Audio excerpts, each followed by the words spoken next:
Morning to all, welcome to Studyopedia. आज हम करेंगे study of gas laws, chapter number 7 ऑफ आईसीएसई क्लास 9th केमिस्ट्री। ये gas laws है क्या? गैस पे बेस्ड लॉज को गैस लॉज कहते हैं। अब गैसेस के बिहेवियर, ठीक है, उनकी कॉम्पोजिशन, इन सभी पे बनाए जाने वाले लॉज को कहते हैं गैस लॉज। अब देखो बिहेवियर कैसा होता है, कंपोजिशन कैसी होती है। अब देखो गैसेस क्या है, एक स्टेट ऑफ मैटर है। मैटर हर एक चीज जिसके पास मास है और वो कुछ जगह, कुछ स्पेस ऑक्यूपाई करती है। अब गैसेस भी तो मैटर ही हुई, क्योंकि कुछ ना कुछ तो स्पेस तो वो कवर करती हैं, कुछ ना कुछ, क्या सारी की सारी स्पेस गैस कवर करती है।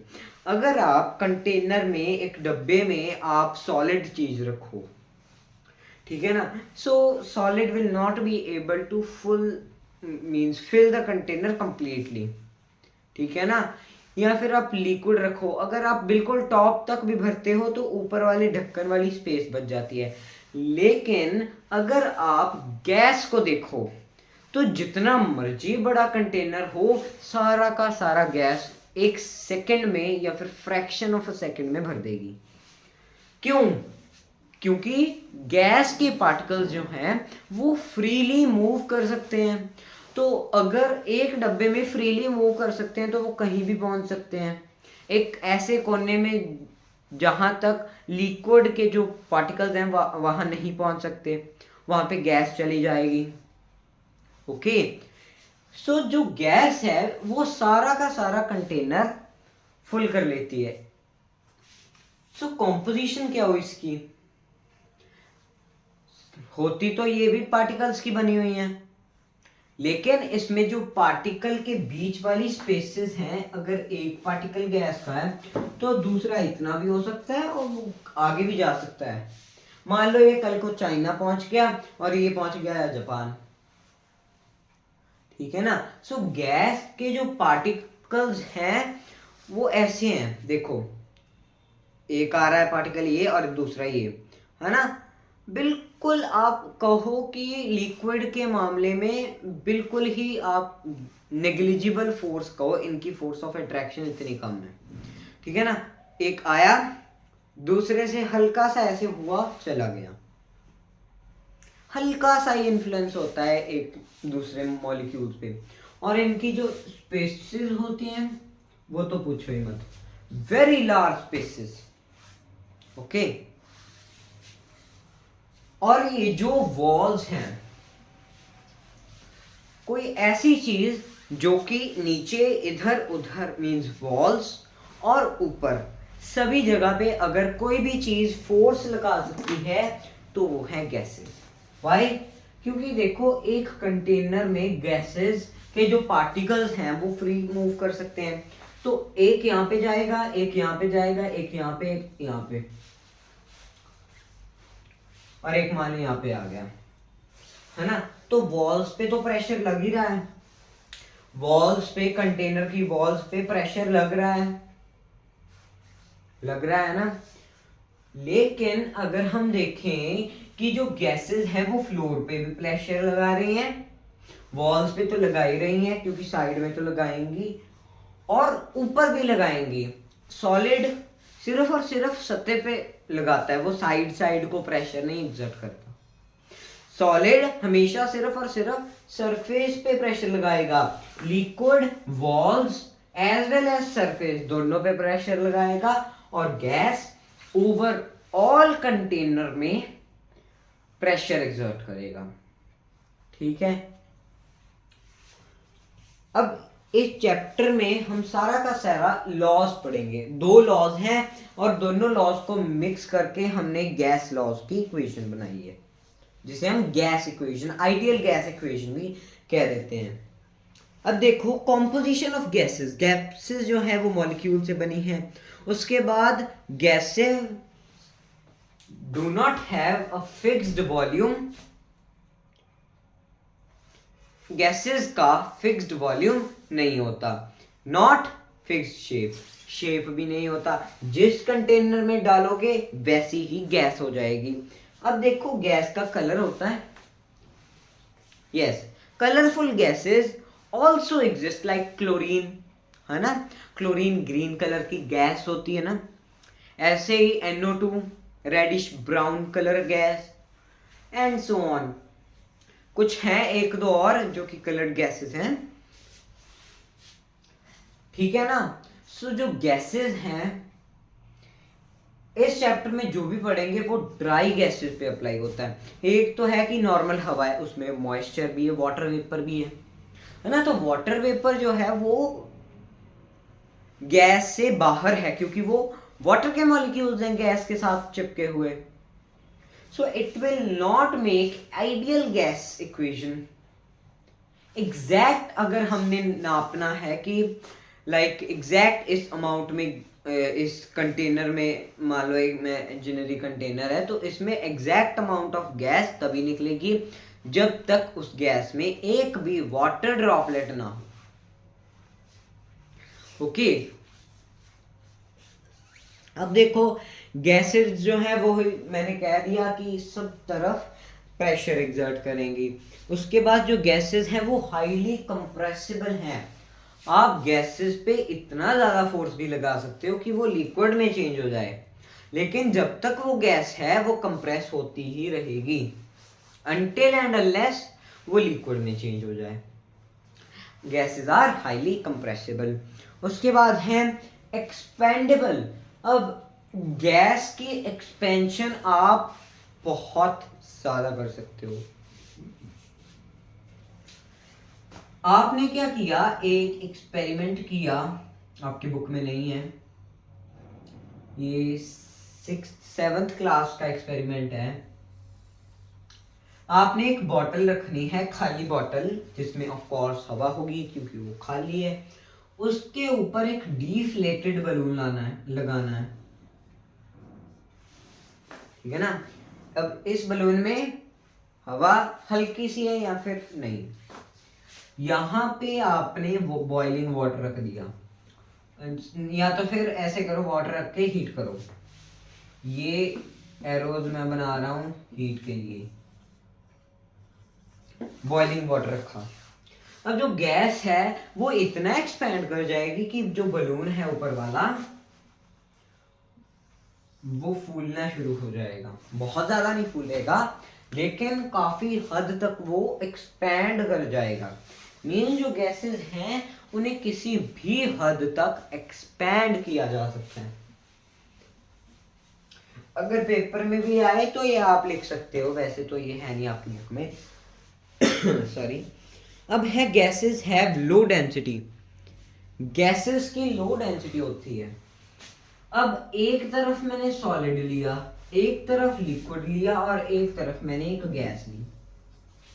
सॉलिड में क्या है, पास पास, very close, molecules are tightly packed.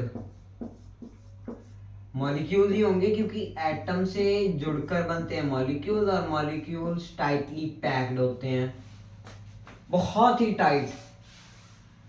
इसमें देखो, इसमें क्या है, आप लिक्विड का देखोगे तो इसमें थोड़ा सा पास पास है, कुछ रैंडम मोशन में है, लाइक दैट ओनली, थोड़े लूज पार्टिकल्स मिलेंगे, लेकिन हाँ ये भी एक डेफिनेट वॉल्यूम तक ही जा सकते हैं। अब ये गैस, गैस भाई साहब सिर्फ 2 या 3 मॉलिक्यूल। अब देख लो तुम, वो भी मैंने बड़े बड़े बना दिए जूम करके। ये मैं इतनी बात की, इतनी आपको कि इतनी सारी जगह की मैं बात कर रहा हूँ। सपोज अगर आपने गैस को हाईली हीट किया, अब देखो ये सॉलिड है, ये लिक्विड है, ये गैस है, इनकी डेंसिटी देखो, इसमें कितनी सारी डेंसिटी है। अब एक पार्ट में यहाँ पे कितने 4 मॉलिक्यूल्स हैं, तो हम इसकी डेंसिटी 4 लेके चलते हैं। इसमें एक पार्ट में इतना ही लिया मैंने, देख लो कुछ थोड़ा डिस्क्रिमिनेशन तो नहीं ना कि इसमें एक है, नहीं एक नहीं, एक थोड़ा ज्यादा कम हो गया। 2 लगा लो, चलो कुछ नहीं होता, थोड़ा तरस खा लेते हैं। इसमें अगर वही देखें, इसमें सिर्फ 1 है, यहाँ पे 2 लगा लो, इसमें 4 है, हाफ हाफ हो रहा है। मीन्स सबसे ज्यादा डेंसिटी इसमें थी, उससे कम डेंसिटी लिक्विड में थी, और सबसे कम डेंसिटी गैस में है। सबसे कम डेंसिटी गैस में है।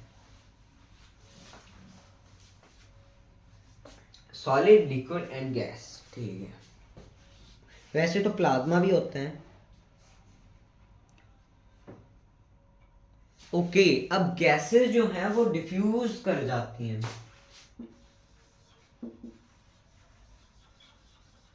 अब डिफ्यूजन, ऑस्मोसिस आपने पढ़ा होगा बायो में, 7th क्लास 8th क्लास में। What is diffusion and osmosis? Osmosis तो चलो एक लेवल तक, जब तक दोनों सारी बराबर नहीं हो जाती तब तक है वो, लेकिन लिक्विड्स के लिए एप्लीकेबल है। अब डिफ्यूजन गैसेस के लिए एप्लीकेबल है। अब होगा क्या, एक कमरे में आप परफ्यूम छिड़को, आप एक कमरे में एक परफ्यूम छिड़क रहे हो, ओके, तो वो परफ्यूम जो है वो सारे कमरे में फैल जाएगी, ओके। तो जो एक परफ्यूम आपने स्प्रे की वो सारे कमरे में फैल गई, से लाइक दिस। जो गैस है वो सारी जगह ऑक्यूपाई कर लेती है और मिक्स हो रही है। कैसे?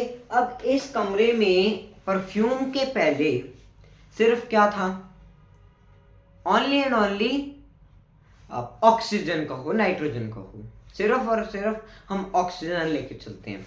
इस कमरे में पहले ऑक्सीजन थी। इस कमरे में जब मैंने परफ्यूम स्प्रे की तो ऑक्सीजन के साथ रैपिड डिफ्यूजन हुआ, और एक ऑक्सीजन का सहारा लेके दूसरा, दूसरे से तीसरा, एंड सो ऑन, परफ्यूम सारे कमरे में फैल गई। अब इनकी एक्चुअली गैसेस की नेचुरल टेंडेंसी है वो एक दूसरे में मिक्स हो जाती हैं। अब diffusion is a process of gradual mixing of to substances. Diffusion क्या है? से mixing of to substances, like just mix होना है बस 2 सब्सटेंसेस का। उसके अलावा अब देखो आप, गैस को लिक्विफाई किया जा सकता है। लिक्विड नाइट्रोजन आपने देखी होगी 196 माइनस में जिसका टेम्परेचर होता है ना, लिक्विड नाइट्रोजन, उसको लिक्विफाई किया जा सकता है। गैस को अगर हम भर दें बहुत सारी गैस, वो लिक्विड बन जाएगी। हालांकि मैं वाटर वेपर की नहीं बात कर रहा, गैस ही लिक्विड बन जाएगी without any addition of water vapour. अब मॉलिक्यूलर मोशन, जिसमें हम पढ़ेंगे relationship of temperature, pressure and volume. अब देखो, इससे आपका मेन चैप्टर शुरू होता है। ये तो वैसे ही था, ये तो मैंने इंट्रोडक्शन आपकी दे दी ताकि आप थोड़ा सा समझ पाओ कि एक्चुअली गैसेस की आप कैरेक्टरिस्टिक्स क्या हैं। अब देखो, सबसे पहले मैंने क्या कहा, टेम्परेचर। अब जो टेम्परेचर है वो पहले सुन लो आप। जो टेम्परेचर का स्केल है वो मैं बाद में बता देता, चलो, या फिर अभी बता दूं। केल्विन स्केल पर टेम्परेचर मेजर किया जाता है। अभी मैं बताऊंगा आगे क्यों। टेम्परेचर हो गया, उसके बाद वॉल्यूम हो गया, मैं डॉट डॉट डाल रहा हूं। एक है टेम्परेचर और एक है वॉल्यूम, और लास्ट है प्रेशर। एक एग्जांपल मैं आपको दूंगा बाद में, वो मैं बता दूंगा आंसर वो, लेकिन लास्ट में बताऊंगा। उसमें आपका डेंसिटी का रिलेशन है, मैं पहले बोल रहा हूं, ओके। अब देखो, average kinetic energy of the particle is directly proportional to its absolute temperature. किसी भी पार्टिकल की काइनेटिक एनर्जी वो क्या होती है, वो उसके एब्सोल्यूट टेम्परेचर पर बेस्ड होती है। ये एक पार्टिकल है, दूसरा, अगर ये एक दूसरे से बार बार टकराएंगे तो फ्रिक्शन होगी, फ्रिक्शन होगी तो टेम्परेचर बढ़ेगा। अगर ये दोनों मॉलिक्यूल जो है वो एक ही जगह पे रुक जाएं तो ये नीचे गिर जाएंगे। ओके, और वो सिर्फ और सिर्फ एक इमेजिनरी टेम्परेचर पर किया जा सकता है। इसी वजह से टेम्परेचर एक्चुअल स्केल केल्विन है। टेम्परेचर का एक्चुअल स्केल क्या है, ध्यान से इस बात को याद कर लो, केल्विन। 0 केल्विन कहना होता है, ध्यान से सुनो, डिग्री नहीं होता। 0 डिग्री फ़ारेनहाइट हो सकता है, 0 डिग्री सेल्सियस हो सकता है, 0 केल्विन होगा, 0 डिग्री केल्विन नहीं होगा। अब 0 केल्विन का मतलब है -273 पॉइंट, नंबर आप अगर याद रखना चाहो तो रख सकते हो, वरना इतना ही बहुत है, 15 डिग्री सेल्सियस। अब ये क्या है, ये एक ऐसा टेम्परेचर है अब तक जिसके नीचे जाया ही नहीं जा सकता। अभी तो इतने पर भी नहीं पहुंचे। हाईएस्ट मेरे ख्याल से कोई मेटल है और उसका टेम्परेचर अराउंड 216 है, आप एक बार सर्च कर लेना। उससे नीचे तक अभी इस वक्त कोई भी एग्जिस्ट चीज नहीं करती जिसका इतना डाउन हो टेम्परेचर।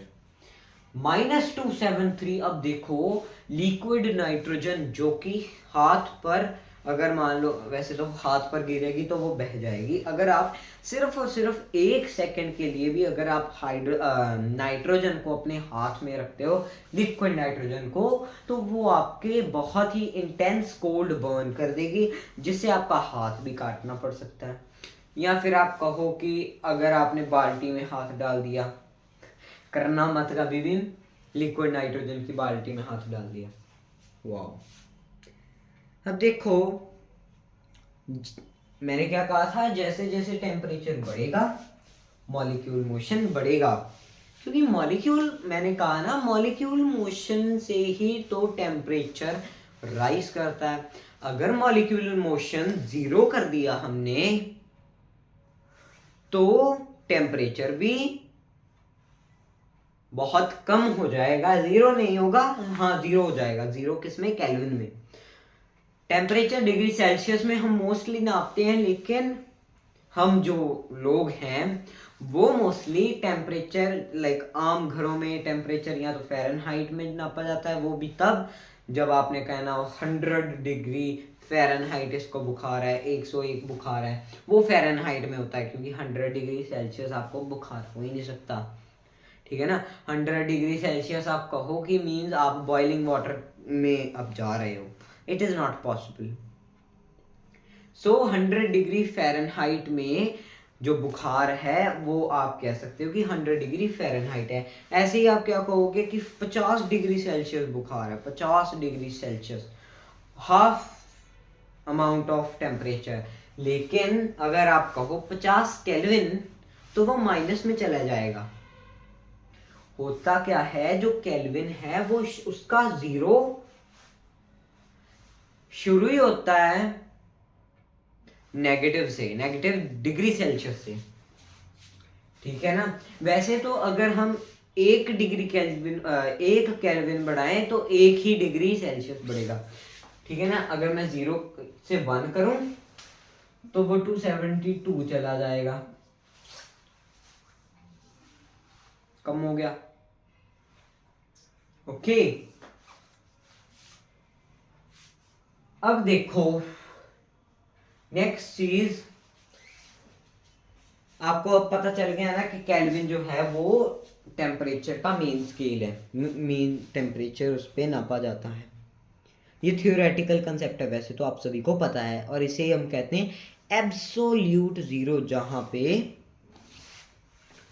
मॉलिक्यूल गिर जाएगा। मीन्स क्योंकि देखो एटम जो है वो खाली होता है, एटम भी अपने आप घूमता रहता है, और वो इतनी स्पीड से घूमता है यू कांट इवन इमेजिन। हाँ सॉलिड है। अब न्यूक्लियस में प्रोटॉन्स हैं, आसपास खाली है, तो हम सॉलिड कैसे हैं? क्योंकि वो इतनी तेज स्पीड होती है एटम की घूमने की कि वो ऐसा लगता है कि जैसे सॉलिड ही हो। लाइक अगर आप एक रिंग को तेज ऐसे घुमाओ तो वो ऐसे लगेगा कि जैसे एक परफेक्ट सर्कल बन रहा है। ओके और उससे भी अगर आप 20x स्पीड पे घुमाओ तो आप सोच लो, force exerted on the unit area of wall of vessel is equal to the pressure of gas। अब प्रेशर ऑफ गैस क्या चीज है? जितना फोर्स वो वॉल ऑफ कंटेनर पे लगाएगी गैस एक पर्टिकुलर, उतना ही उसका प्रेशर होगा। अब देखो गैस लॉज में फर्स्ट लॉ आ जाता है आपका इन दोनों का रिलेशनशिप, उसके बाद इन दोनों का रिलेशनशिप मींस वॉल्यूम का रिलेशन हमने निकालना ही निकालना है। वो चाहे टेम्परेचर से निकाल लो चाहे प्रेशर से निकाल लो, वॉल्यूम हमेशा ही आएगा। ठीक है ना? अब देखो टेम्परेचर और वॉल्यूम का हम बाद में देखेंगे, पहले देखो वॉल्यूम एंड प्रेशर का। वॉल्यूम और प्रेशर का जब रिलेशनशिप निकाला गया तो उसे हम बॉयल्स लॉ कहते हैं। ठीक है, सो बॉयल्स लॉ क्या है? वॉल्यूम और प्रेशर का रिलेशन, और वो कैसे है? वॉल्यूम प्रोपोर्शनल टू 1/p, क्योंकि जितना प्रेशर लगाएंगे एक चीज पे उतनी उसकी वॉल्यूम कम होगी, उतनी डेंसिटी बढ़ेगी। कैसे? अब देखो मान लो मैंने 10 प्रेशर लगाया, 10 मैंने प्रेशर लगाया। ओके, फोर्स अपॉन एरिया ही होता है प्रेशर, न्यूटन अपॉन मीटर। तो मैंने एक जगह पे प्रेशर लगाया 10, तो फोर्स क्या होगा? सॉरी, वॉल्यूम क्या होगा? वॉल्यूम उसका हाफ होगा, 5 रह जाएगा। क्योंकि अगर मान लो 10 ही हमारे आपको कि पार्टिकल्स हैं गैस के, अगर मैंने इतना प्रेशर लगाया है तो वो उन सभी पार्टिकल्स को एक ही जगह पे आना पड़ेगा, तो वॉल्यूम उतना कम हो जाएगा। वॉल्यूम कम होगा, डेंसिटी बढ़ती जाएगी क्योंकि वो पास पास आ रहे हैं। सो दैट्स वाई जो वॉल्यूम है अगर वो ज्यादा होगी तो प्रेशर कम होगा, क्योंकि अगर हम किसी चीज को फैला दें तो हम प्रेशर कम कर रहे हैं। अगर किसी चीज पे प्रेशर दबाएंगे किसी चीज को या फिर प्रेशर लगाएंगे तो वो वॉल्यूम कम लेगी। इसका मतलब ये होता है, it means volume is inversely proportional to pressure and directly proportional to 1 pressure. क्योंकि अगर V बढ़ेगा तो 1/p बढ़ेगा। 1/p कह रहा हूं मैं, कल अकेला P नहीं। ठीक है ना?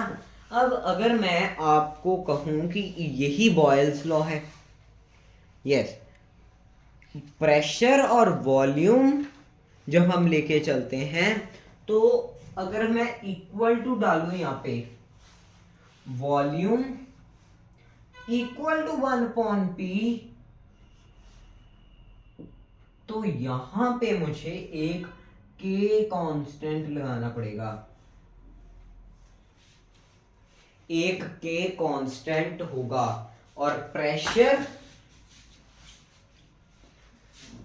अगर मैं यहां पे ले जाऊं तो प्रेशर वॉल्यूम आ गया इक्वल टू K कांस्टेंट। अगर मेरे पास P1 है और V1 है और ऐसे ही मेरे पास एक और है P2 है और V2 है, वो भी K के बराबर है, तो मैं यहां पे लिख ही सकता हूं कि K equal to P1 V1 equal to P2 V2 लिख सकता हूं ना। तो यही आ गई हमारी बॉयल्स लॉ। इक्वेशन लिखो आप। और यही आ गई आपकी बॉयल्स लॉ की equation, P1V1 equal to P2V2। ठीक है, उससे पहले हम एक और चीज देख लेते हैं। जो वॉल्यूम है वो स्पेस ऑक्यूपाइड है। वॉल्यूम क्या है, मैंने कहा था ना अभी, कम जगह में वो शिफ्ट होते रहेंगे अगर हम प्रेशर लगाएंगे। तो वो है वॉल्यूम क्या है, स्पेस ऑक्यूपाइड है। हम वॉल्यूम को नापते कैसे हैं, सेंटीमीटर क्यूब, डेसीमीटर क्यूब, है ना। ml में नापते हैं, 1000 ml, उसके बाद लीटर में नापते हैं, उसके बाद centimetre cube, decimetre cube, metre cube में नापते हैं। मींस क्यूब लगेगा, क्योंकि length into breadth into height वही तो वॉल्यूम है, जितना एरिया या फिर स्पेस उसने कवर की। अब गैस क्या है, गैस का प्रेशर क्या है, जितना उसने फोर्स एग्जर्ट किया वॉल्स के ऊपर वो गैस का प्रेशर होगा। ओके, जितना ज्यादा एक गैस प्रेशर एग्जर्ट करेगी वॉल्स ऑफ कंटेनर पे, उतना ही उसका प्रेशर होगा, गैस का प्रेशर। अब स्टैंडर्ड प्रेशर जो है वो होता है 180 m, और सभी को पता है 180 m इक्वल टू 760 mm। अब मैं cm नहीं कह रहा, सेंटीमीटर नहीं कह रहा, अब मैं मिलीमीटर कह रहा हूं। तो सेंटीमीटर इंटू 10 होता है ना mm, तो 760 mm ऑफ Hg क्या होता है, मर्क्यूरी। मर्क्यूरी आप सबसे ज्यादा डेंस लिक्विड होता है, जिसकी डेंसिटी होती है 13.6, या फिर आप लिखो एग्जैक्ट नंबर्स में तो आएगा 13.5952। वो राउंड ऑफ करके मैंने 2 लगाया है, और भी एक नंबर है। तो ये है। अब इतनी सारी mm ऑफ Hg, इतनी सारी डेंसिटी वाली हमने Hg लेनी है, कितनी, 76 सेंटीमीटर इतनी। तो वो एक एटमॉस्फेयर प्रेशर है जो कि कॉन्स्टेंटली हमारे सिर पर लगता है, आपने फिजिक्स में पढ़ा होगा। ओके, और इसको कैसे नापते हैं, पास्कल, ब्लेज पास्कल जी ने बनाया था ये पास्कल्स वाला यूनिट, है ना। जो न्यूटन फोर्स है एक प्रेशर मीन एक मीटर स्क्वायर पे लगती है, तो वही तो है न्यूटन पर मीटर स्क्वायर, पास्कल। एटमॉस्फेयर तो आपने पढ़ ही लिया है, एक एटमॉस्फेयर कितना होता है, 760 mmHg। इसका मतलब जैसे हम 200 एटमॉस्फेयर प्रेशर लेते हैं, 280 नहीं लिखा होता, जो एरो होता है, कंडीशन क्या चाहिए रिएक्शन के लिए, तो इसका मतलब 200 एटमॉस्फेयर। हमारे सिर पर 230 किलो वजन है, और ऐसे ही हम कितने एटमॉस्फेयर अपने सिर पे रख रहे हैं, सिर्फ एक। लेकिन वो अगर 200 तक बढ़ा दिया जाए, इट मींस काफी सारा प्रेशर। ओके, और टॉर में भी नापते हैं। टॉर क्या होता है, टॉरसेली के नेम पर इस टॉर को रखा गया था। ओके, टेम्परेचर, लास्ट टेम्परेचर आ गया, डिग्री सेंटीग्रेड होता है। उसके बाद हाँ, और अब आप कहो कि pure freezing point of water Celsius होता है। डिग्री सेल्सियस में हम pure freezing point of water को देखते हैं। अब बॉइलिंग पॉइंट ऑफ वाटर क्या होता है, ऑफ कोर्स 100 डिग्री, पूरा 100 डिग्री सेंटीग्रेड। ओके, अब देखो, the behaviour of gases show that it is not possible to have temperature below 273 degree Celsius. 270, ये तो मैंने 1 डिग्री केल्विन बताया ना, 0 यहाँ पे 3 आ गया। अब 273 से नीचे हम नहीं ले जा सकते टेम्परेचर को, इसीलिए केल्विन आइडियल है गैस लॉज को नापने के लिए। गैस लॉज का जो भी टेम्परेचर वाला रिलेशन लेते हैं वो हम केल्विन के हिसाब से लिखते हैं। सेंटीग्रेड में भी ले सकते हैं। अब केल्विन और सेंटीग्रेड में फर्क क्या है, सेल्सियस जिसे हम कहते हैं, अब सेम ही है। मींस अगर आप कहो कि आपने सेंटीग्रेड में से 273 माइनस कर दे, बस 273 प्लस केल्विन होगा सेंटीग्रेड, और केल्विन क्या होगा, सेंटीग्रेड माइनस 273 डिग्री, 270, बस जितना भी हमारा डिग्री सेंटीग्रेड है उसमें से हमने 273 माइनस कर देना है।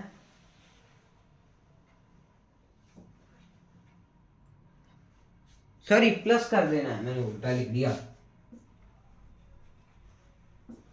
यस, केल्विन में से 270 निकालेंगे तो सेंटीग्रेड आएगा। केल्विन का मतलब सेंटीग्रेड प्लस 270।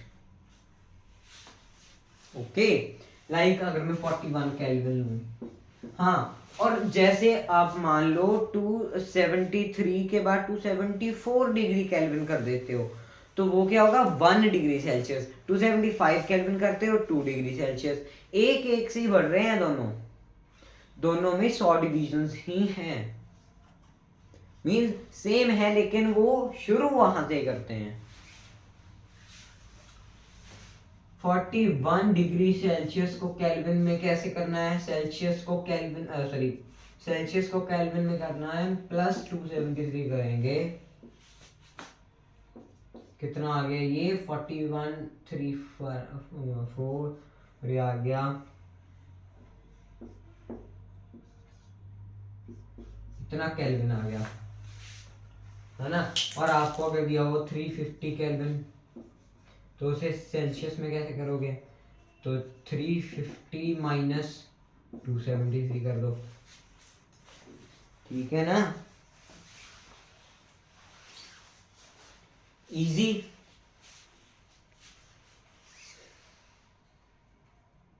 मैंने ये तो आपको बता ही दिया कि जितना आप एक प्रेशर लगाओगे उतना ही गैसेस की जो है वॉल्यूम कम होगा, डेंसिटी बढ़ती रहेगी।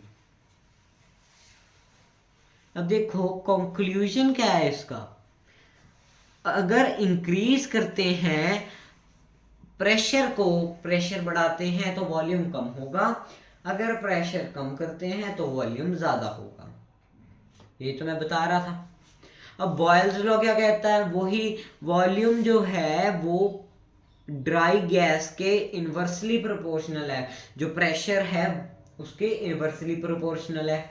यहाँ पे भी आपने देखा इस सारे के डायरेक्टली प्रोपोर्शनल है, लेकिन अगर हम देखें वॉल्यूम और अकेला प्रेशर, वन अपॉन प्रेशर नहीं, अकेला प्रेशर देखें तो जैसे जैसे वॉल्यूम बढ़ेगी उसका आधा आधा होता रहेगा प्रेशर। ओके, तो आपने देख ही लिया कि P1 V1 equal to constant होता है, क्योंकि अगर हमने डायरेक्ट इसका साइन हटाया इसका, तो हमें एक कांस्टेंट लगाना ही पड़ेगा, और वही तो हमने यहाँ पे कांस्टेंट लगाया के, है ना। तो यहाँ पे के मैंने हटाया क्यों दिया, अब इक्वल टू के भी तो होगा, एक और है, दो इक्वेशंस है ना ये वाली, P1 V1 equal to P2 V2, और के तो के कट ही जाएंगे, के तो कट जाएंगे, तो सिर्फ इतने रह जाएगा P1 V1 equal to P2 V2। Okay, तो अब हम देखते हैं प्रेशर और वॉल्यूम, नहीं, वन अपॉन प्रेशर और वॉल्यूम का ग्राफ बहुत इंपॉर्टेंट है, आ सकता है लेकिन बहुत ही इजी है। अब होगा क्या, मैंने क्या कहा इसमें, अब मैं ध्यान से सुन लो, पहले ही मैं प्रेशर अकेला नहीं ले रहा, मैं 1 अपॉन प्रेशर ले रहा हूं, और यहाँ पे लिखा है कि 1 अपॉन प्रेशर बढ़ेगा, लाइक वॉल्यूम ऊपर को जाएगी, प्रेशर इधर को जाएगा, यहाँ पे 1 2 3 4 5, यहाँ पे 1 2 3 4 5। तो कैसे बनेगी, एक सीधी लाइन बनेगी ऐसे। इसका मतलब ये 1 था और यहाँ भी 1 है, ये 2 होगा तो ये भी 2 होगा। वॉल्यूम 3 है तो प्रेशर भी 3 होगा। वॉल्यूम 4 है तो प्रेशर भी 4 होगा। वॉल्यूम 5 है तो प्रेशर भी 5 होगा। समझ गए? अब टेम्परेचर कांस्टेंट रखना है, दो चीजों का रिलेशन ले रहे हो, ये कांस्टेंट के बन जाएगा। लेकिन ये प्रेशर नहीं था, मैंने फिर बोला प्रेशर नहीं है, 1 अपॉन प्रेशर था, और ये वॉल्यूम है। और यहाँ पे लिखा है कि जो वॉल्यूम है वो 1 अपॉन प्रेशर के डायरेक्टली प्रोपोर्शनल है, लेकिन वॉल्यूम अकेला जो प्रेशर है उसके तो इनवर्सली प्रोपोर्शनल है। तो अगर हम अकेला प्रेशर लेते हैं 1 अपॉन प्रेशर की जगह, तो प्रेशर तो कम होगा वॉल्यूम के साथ साथ। तो उसका जो वो है कैसे बनेगा, अब ध्यान से देखो आप।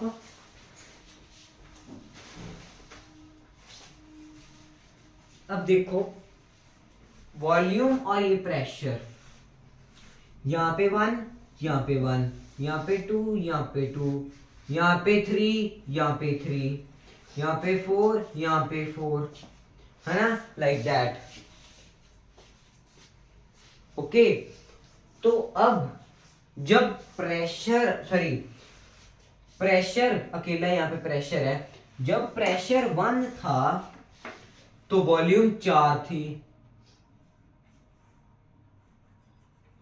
लेकिन अगर हमने प्रेशर 2 कर दिया, सॉरी प्रेशर 2 कर दिया तो वॉल्यूम 2 हो गई। और अगर हमने प्रेशर को और बढ़ा दिया, 3 कर दिया, तो वो 1 हो गया। और फिर सीधा, तो जैसे 4 था, मींस वॉल्यूम अगर इतनी 4 मॉलिक्यूल्स हैं एक जगह पे, हमने एक प्रेशर लगाया तो 4 है, अगर हमने ज्यादा प्रेशर बढ़ा दिया तो कम हो गए, और कब प्रेशर बढ़ा दिया तो और कम होगी वॉल्यूम, क्योंकि वो पास पास आते जा रहे हैं तो वॉल्यूम उतनी कम होगी। ऐसे ही वॉल्यूम कम होगी। और ये कैसे होगा, 1 पे 4 है, 2 पे 2 है, और 1 पे ये 4 है।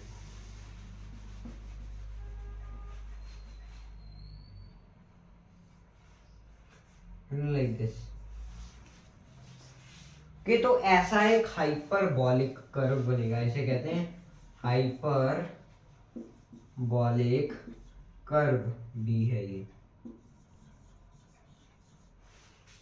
Okay, temperature is constant. समझ गए आप? ये बहुत इंपॉर्टेंट था। अब इसके बाद अगर हम यहां पे अकेला प्रेशर रखें, यहां पे पीवी कर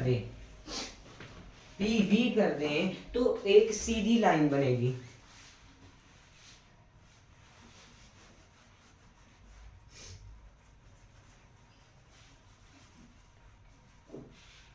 एक सीधी लाइन बनेगी। कैसे, अगर ये 2 है तो ये सारी की सारी 2 रह जाएगी। अगर हम वॉल्यूम और प्रेशर के साथ इस वॉल्यूम को प्रेशर से मल्टीप्लाई कर दें, क्योंकि वो तो आधा है तो वो दोनों सेम ही रह जाएगा, है ना। ओके, अब यहाँ पे 1 पे 2 था, सॉरी 1 पे 2 है, 2 पे भी 2 है, 3 पे भी 2 है, 4 पे भी 2 है, वॉल्यूम उतना ही रह रहा है। वॉल्यूम तो उतना ही रहेगा क्योंकि हमने उस वॉल्यूम को प्रेशर से मल्टीप्लाई कर दिया। अब वॉल्यूम प्रेशर को क्या लिख सकते हैं, 1 अपॉन वॉल्यूम। तो वॉल्यूम अगर 4 थी, प्रेशर 2 होगा, अपॉन 2 होगा ना, प्रेशर 2 था, सॉरी वॉल्यूम अगर हम कहें 4 थी तो प्रेशर 2 हो गया, क्योंकि pressure equal to 1 upon volume. और प्रेशर अगर वैसे भी जो इन्वर्सली है तो वो 2 था, क्योंकि वॉल्यूम 4 है तो प्रेशर है 2, तो यहाँ पे आ गया 2। ऐसे अगर हम बढ़ाते रहेंगे तो ये बढ़ता रहेगा, ये और कम होता रहेगा, ठीक है ना। तो ओवरऑल यहाँ पे एक ही समान एक सीधी लाइन बन जाएगी जब हम यहाँ पे P लगा देंगे। ये आएगा भी नहीं, ये इतना ज्यादा इंपॉर्टेंट नहीं है। Okay, explanation of Boyle's law अगर हम काइनेटिक थ्योरी पे देखें तो वही है, अगर एक मान लो ड्राई गैस है, उसे हमने ओरिजिनल वॉल्यूम का हाफ कर दिया, ओरिजिनल वॉल्यूम का हाफ कर दिया। अगर हम ओरिजिनल वॉल्यूम का हाफ करेंगे तो जो उतने नंबर ऑफ पार्टिकल्स हैं वो आधी स्पेस में आ जाएंगे, और इसका नतीजा क्या होगा, जो नंबर ऑफ पार्टिकल्स या मॉलिक्यूल्स स्ट्राइक कर रहे थे एक जगह पे वो बढ़ जाएंगे, क्योंकि वो गैस जो है वो पास पास आ गई। इसीलिए जो प्रेशर है उसके साथ साथ वॉल्यूम ऊपर नीचे होगा। ओके, अब अगली चीज देखो आप, सिग्निफिकेंस आपको, हाँ अब मैं यहाँ पे पूछता हूँ क्वेश्चन कि जो एटमॉस्फेरिक प्रेशर है, नहीं क्वेश्चन पूछना है ना। अब जो रीजन बताओ आप मुझे कि जो माउंटेनियर्स हैं, जो माउंटेन पे क्लाइंबिंग करते हैं, जो माउंटेन पे चढ़ते हैं, वो अपने साथ एक ऑक्सीजन का सिलेंडर क्यों लेके चढ़ते हैं? इसका मैंने बाद में बताना था आंसर, लेकिन मैं अभी बता रहा हूँ, मैंने कहा आपको पता चलता रहेगा, नहीं तो आप आगे पीछे करने लग जाओगे वीडियो। इसका सीधा सा आंसर है कि जब हम ऊपर जाएंगे, क्योंकि अब देखो यहाँ पे ज्यादा डेंसिटी है, यहाँ पे कम होती रहेगी, कम होती रहेगी, कम होती रहेगी, कम होती रहेगी, है ना। यहाँ पे डेंसिटी ज्यादा थी, यहाँ पे कम है, क्योंकि यहाँ ये ऊपर वाले इस पे लगा रहे हैं, उस वो सारे उतना ही प्रेशर मिलके उस यहाँ पे एक पॉइंट पर लगा रहे हैं, तो यहाँ पे डेंसिटी ज्यादा है। अब डेंसिटी ज्यादा है क्योंकि प्रेशर ज्यादा है, प्रेशर जितना ज्यादा होगा उतनी डेंस होती रहेगी, सिकुड़ती रहेंगी एयर। यहाँ पे डेंसिटी ज्यादा थी, मीन्स ऑक्सीजन भरपूर थी, यहाँ पे ऑक्सीजन की डेंसिटी कम हो गई, तो ऑक्सीजन की डेंसिटी को पूरा, सॉरी मात्रा को पूरा करने के लिए हम एक ऑक्सीजन सिलेंडर अपने साथ ऊपर ले जाते हैं, जब भी जो माउंटेनियर्स हैं जब वो क्लाइंबिंग करते हैं। पता चल गया। अब एक और मैं बात बताऊंगा, जब हवा भरते हैं हम एक गुब्बारे में, है ना, फूंक मारते हैं तो जो गुब्बारा है वो इन्फ्लेट हो जाता है, इट मीन्स प्रेशर के साथ वॉल्यूम बढ़ रहा है, और ऐसा तो ऐसा लगता है लाइक बॉयल्स लॉ जो है वो उसका उल्लंघन हो रहा है, अगर मैं हिंदी में बोलूँ तो मीन्स उसका पालन नहीं हो रहा। जो बॉयल्स लॉ है वो इस केस में काम करता हमें नजर नहीं आ रहा, क्योंकि प्रेशर देने से वॉल्यूम कैसे बढ़ सकती है, लेकिन मैं आपको बता देना चाहूंगा कि वो एक मास होना चाहिए। मीन्स अगर हम 10 मॉलिक्यूल्स ले रहे हैं तो उन्हीं 10 पे ही प्रेशर लगाएंगे, उन्हीं 10 पे से प्रेशर हम हटाएंगे। ये नहीं कि हम 12, 13, 14, 15 मॉलिक्यूल्स भर रहे हैं और फिर प्रेशर लगा रहे हैं, ये तो हो ही नहीं सकता। वो fixed volume, sorry fixed mass के लिए है, और इसमें मास ज्यादा नहीं है क्योंकि मास बढ़ रहा है, क्योंकि मॉलिक्यूल ज्यादा आ रहे हैं। ओके, अब देखो एग्जाम्पल देखो, अब एग्जाम्पल इसमें हम सिर्फ इसकी ही करेंगे एग्जाम्पल्स। ओके, 4 एग्जाम्पल्स हैं मीन्स न्यूमेरिकल्स, वो हम आज, इट मीन्स हम बॉयल्स लॉ कर रहे हैं। इस सारा का सारा बॉयल्स लॉ आपका आज हो गया है ऑलमोस्ट, थोड़ा सा रह गया, अब वो मैं कल दे दूंगा। नहीं, बॉयल्स लॉ तो आज हो जाएगा, चार्ल्स लॉ हम कल कर लेंगे। तो सबसे पहले आप न्यूमेरिकल्स देखो, जल्दी से जल्दी numericals, it's time for numericals. Okay, मैं ऐसा करता हूं, मैं आपको टाइप करने के बाद ही देता हूं। अब आप देखो, ये प्रेशर है। अब प्रेशर 1 जो है वो 760 mmHg है, mmHg, ये भी mmHg में होगा, ये सेंटीमीटर क्यूब में है, ये भी सेंटीमीटर क्यूब में है। अब देखो, प्रेशर 1 है 760, अब प्रेशर 2 निकालना है, तो P1 V1 equal to P2 V2, Boyle's law equation आई थी ना अभी, तो भर दो वैल्यूज।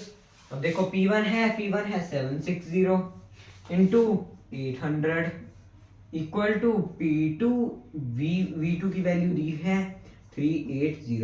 अब ये 380 यहाँ पे मल्टीप्लाई हो रहा है, नीचे जाके डिवाइड हो जाएगा, 760 इंटू 800 अपॉन 380 है ना। एक बार मैं फिर से कंफर्म कर लेता हूँ, यस। तो इससे हमने इसको काट दिया।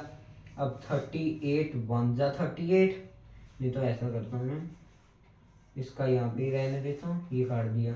अब 2 आ गया, 2 8 जा 16 100 mmHg, क्योंकि देखो अब प्रेशर कम था, वॉल्यूम ज्यादा थी, प्रेशर बढ़ गया, वॉल्यूम कम हो गई।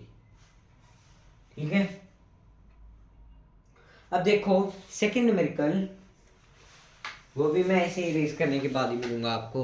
ओके, ये भी बहुत इजी है। अब देखो P1 है 700 mmHg, ये है सेंटीमीटर क्यूब में, सेंटीमीटर क्यूब। अब देखो 700 और 600 फॉर्मूला लगा दो, P1 V1 equal to P2 V2।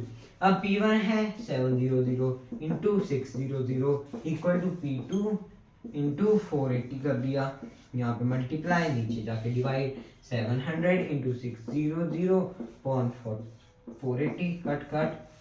अब 6 10 जा 60, 6 8 जा 48, अब 2 4 जा 8, 2 5 जा 10,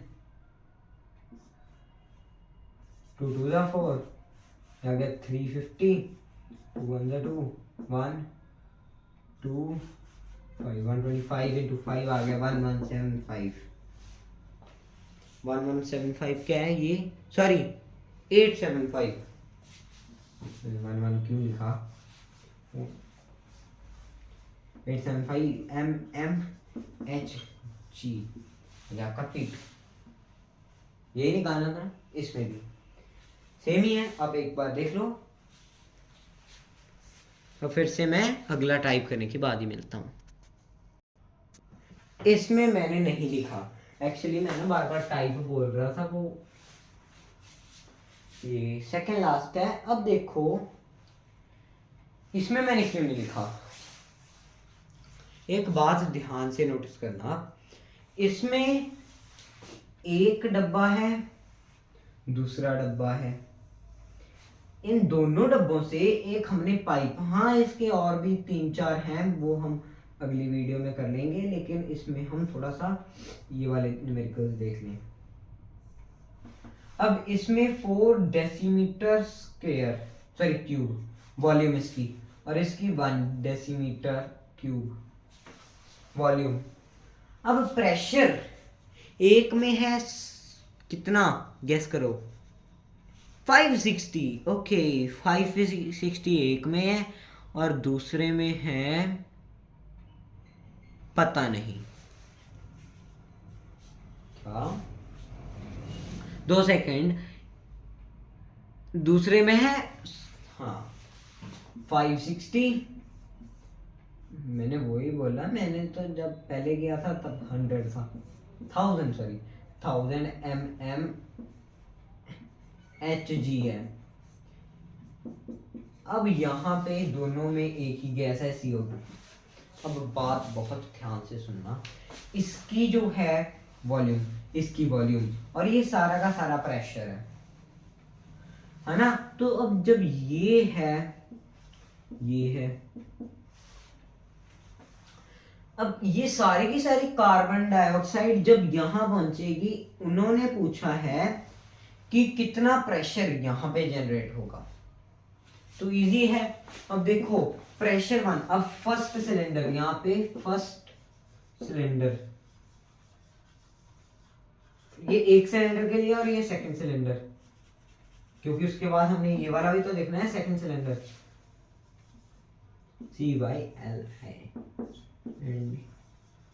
अब ये सारी की सारी खुलेगी यहाँ पे, तो हम क्या करेंगे, वॉल्यूम को ऐड कर देंगे, फाइनल वॉल्यूम जो दोनों में P2 होने वाली है, यहाँ पे भी P1 V1 P2 V2।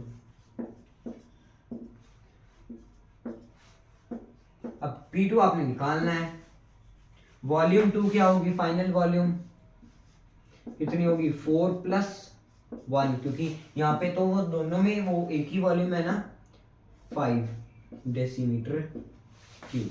अब यहाँ पे 5 है dm क्यूब, यहाँ पे सिर्फ 1 dm क्यूब है, यहाँ पे 4 था, देखो ना पहले में 4 था डेसीमीटर क्यूब, जो 4 वाला था उसमें कितना था, 560 mmHg, दूसरे वाले में 1000 mmHg। तो अब हमने कैलकुलेट क्या करना है, दोनों का प्रेशर मिला के यहाँ पे कितना बनेगा, कैलकुलेट तो यही करना है।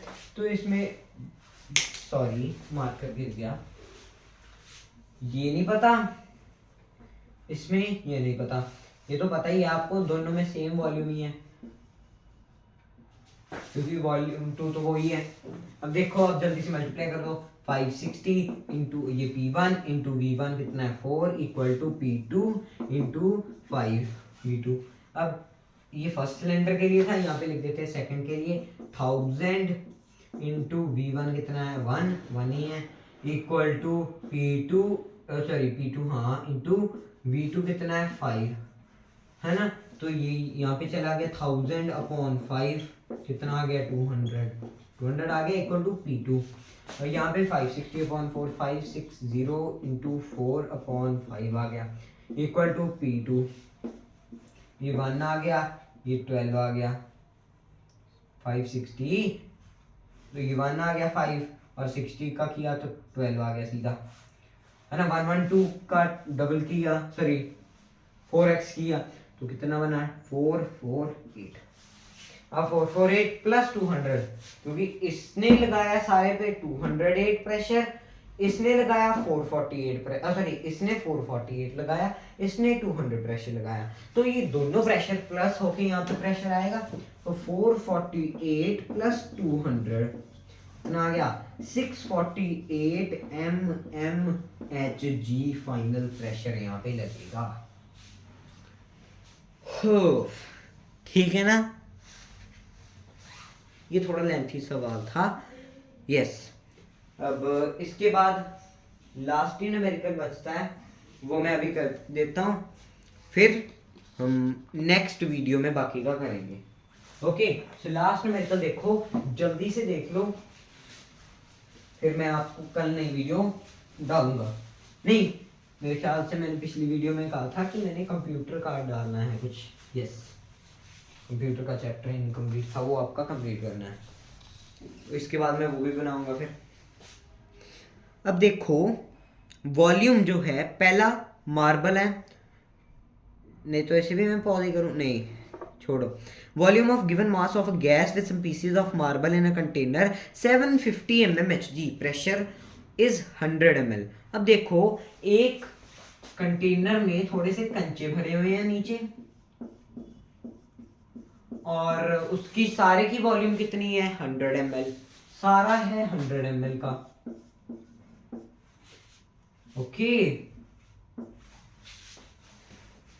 ठीक है ना। अब पहला जो कंटेनर था, उसमें जब प्रेशर लगा रहे थे हम 750 mmHg, तो वो इसी कंटेनर में थे।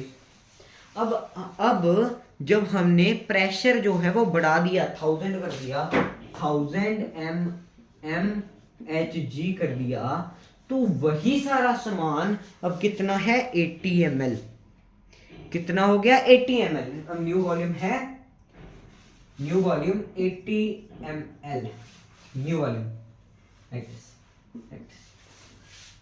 अब अगर हमने कंचों की वॉल्यूम निकालनी है, ये जो कंचे डाले हैं इनकी वॉल्यूम निकालनी है, मार्बल्स डाले हैं।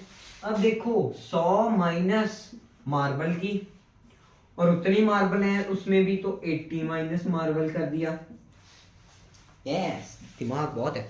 अब देखो P1 V1 equal to P2 V2 होता है। अब यहाँ पे लिखा भी है टेम्परेचर रिमेनिंग कांस्टेंट। अब P1 है 750, जो पहला कंटेनर है 750 इंटू पहले की थी 100 माइनस 1, 100 माइनस 1 लिख देना आप, sorry minus V equal to, अब इक्वल टू कितना था बताओ 80, सॉरी 1000 80 माइनस V, मतलब मल्टीप्लाई हो रहा है। अब देखो 750 के पीछे 1 2 0 और लगा दिया आपने, minus 750 V equal to 1, sorry 8 आएगा आगे, 8 1 1 2 3 1 2 3 माइनस 1000 V, 1000 भी आ गया, ये 1000 यहाँ पे जाके प्लस का बन गया, 1000 V माइनस 750 V। अब इसमें कितना है 80,000, क्योंकि कंचे जो है मार्बल्स हैं उनकी तो वॉल्यूम फिक्स्ड है, माइनस ये प्लस था माइनस आ गया यहाँ पे 75000। अब 80,000 में से 75,000 आप निकाल दो तो कितना बन गया, और 1000 में से 750 निकाल दिया तो ये बना आपका 250। यहाँ पे बना आपका यस पॉजिटिव है क्योंकि बड़ा पॉजिटिव वाला है, 250 V इक्वल टू 5000। राइट आपने देख लो ध्यान से, हाँ यस। अब यहाँ पे V आ गया, V इक्वल टू 5000 अपॉन 250, यहाँ पे नीचे चला गया क्योंकि V से मल्टीप्लाई हो रहा था, 0 0 कैंसल, 5 5 25, 500 और 5 1 5 520 तो फाइनल वॉल्यूम आ गई 20 ml, आपके इतने मार्बल की वॉल्यूम है। तो अब इसी के साथ न्यूमेरिकल्स सॉल्व वाले हैं ये खत्म होते हैं। मैं बिना देखे कर रहा था लेकिन वैसे ये सॉल्व वाले हैं। इसके बाद जो हम हमारे अनसॉल्व वाले न्यूमेरिकल्स हैं वो भी हम देखेंगे। अनसॉल्व वाले न्यूमेरिकल्स मैं अगली वीडियो में चार्ल्स लॉ के साथ डालूंगा, वो थोड़ा सा कंसेप्ट रहेगा। चार्ल्स लॉ का आपको पता ही है कि दूसरे दोनों के साथ है टेम्परेचर और वॉल्यूम के साथ। तो अब इस वीडियो के मैं यहाँ ही ख़त्म करता हूँ और नेक्स्ट वीडियो में मिलता हूँ, तब तक स्टे सेफ, बाय बाय।